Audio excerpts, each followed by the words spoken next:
Of course, I think absolutely. And it feels like where we are on the timeline as the world on some level becomes a little bit more conscious, a little bit more aware of our sensitivities and our our need to, especially now, I mean, where we are on the timeline now in this very difficult time globally, with schools, a lot of schools, I don't know what's happening in the US or particularly where you are in your state, Alfie, but here in the UK, all schools are shut, and there's the term homeschooling is being used a lot because children are at home and they're not at school.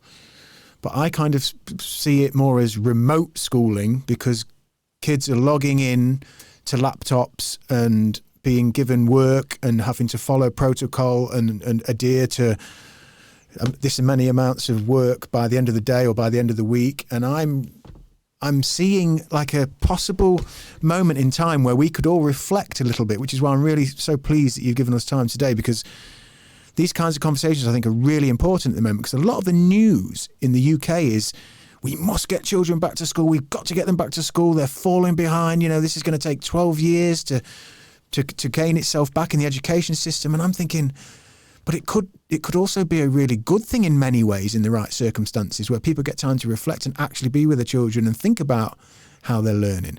What are your thoughts on that and this time?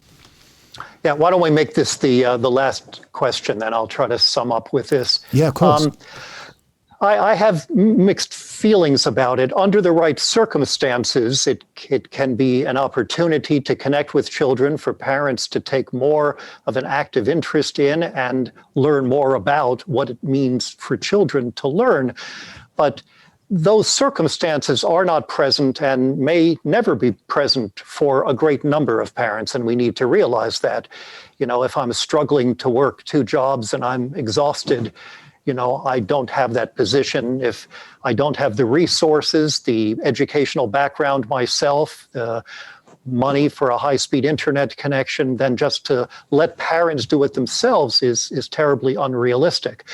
Also, as I talk about in my books on education, being educated is not a matter of just letting kids grow on their own, confident that an acorn will turn into an oak. Nor is it a matter of just seeing kids as passive receptacles into which knowledge is poured. The very best teachers are those who understand not just their subject matter, they know a great deal about maths or about literature or history or whatever. They know a lot about how human beings learn and what's necessary to facilitate and promote that learning. And that is an art. A lot of parents feel, oh yeah, I went to school. I used to be a kid. I know how to do this. And in fact, it's not necessarily the case. Just because you have teeth doesn't mean you can perform home dentistry. So plus there's a wide range of styles of schooling in classrooms or at home. There are many homeschooling parents who have, because no one's invited them to think of this differently, who just reproduce the worst traditional kinds of schooling that involves memorizing facts, practicing skills, filling in worksheets, taking quizzes, getting marks, and so on. Which is just as bad as if it happened, with 20 or 30 other kids around. So it's problematic.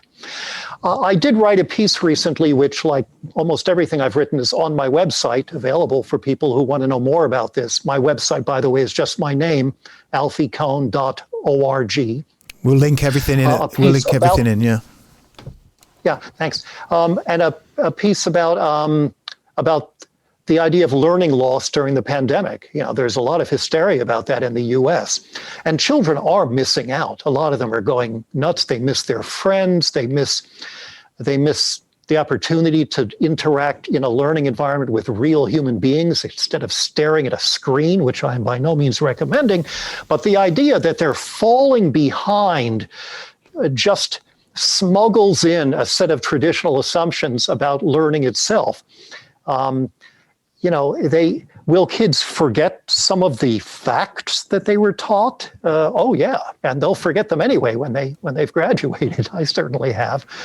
But if the learning was of high quality to begin with, if, for example, they learned how to create a story that really grabs the reader, thinking about the reader's reaction, instead of merely memorizing the difference between a simile and a metaphor, for example, or if they understand the idea of place value because they've constructed it, as opposed to merely memorizing the quadratic formula, or the proper way to do long division. If they know how to set up a science experiment to rule out variables, rather than just memorizing facts about cell division, you don't forget that stuff. You don't lose it. If there's loss during this period of the pandemic, that's an indictment of traditional fact and skill-based instruction that they were getting for years. It's not an argument for doing more standardized testing or summer school or remedial work to cram more facts into them to make up for that. It is a mirror being held up to the traditional assumptions about learning itself. And so we have to see this as an opportunity to say, instead of just suspending standardized tests or marks temporarily because of the pandemic, this is an opportunity for us to think deeply about how schooling can and should be improved for the long term and for reasons that are not specific to coronavirus and have been there all along.